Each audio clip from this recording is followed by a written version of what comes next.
OBC नेते नवनाथ वाघमारेंनी मनोज जरांगेंवरती हल्लाबोल केलाय। जरांगेंनी मराठा समाजाची फसवणूक केल्याचा आरोप यावेळी करण्यात आलाय। जरांगेंच्या नादी लागल्यानं पोलीस भरतीत मराठा उमेदवारांना मोठा फटका बसलाय।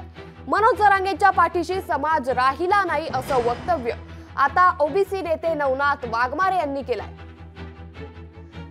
दरम्यान ओबीसी आंदोलक नवनाथ वाघमारेंसोबत बातचीत केली आमचे प्रतिनिधी सुधाकर जाधव यांनी।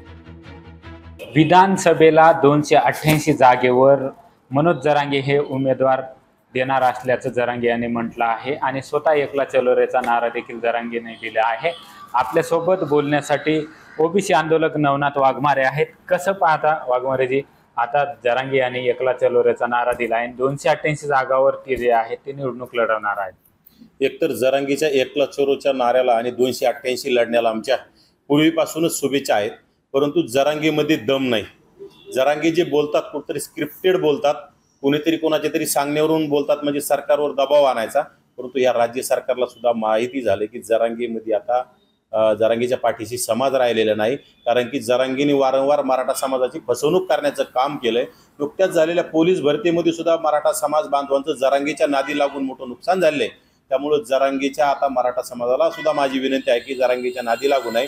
अनेक मराठा समाजामध्ये तज्ज्ञ आणि अभ्यासू लोक आहेत, जरांगे सारख्या बालिश माणसाच्या नादी लागून समाजाचं वाटोळं करून घेऊ नये।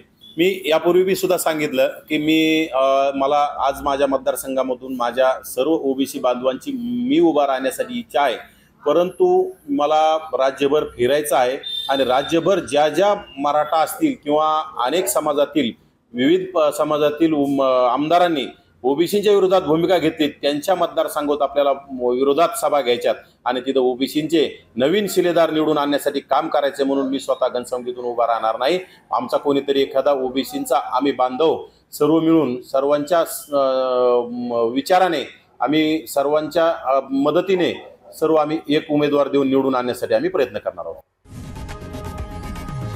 लोकशाही मराठी ऐका, पहा, जागरूक रहा।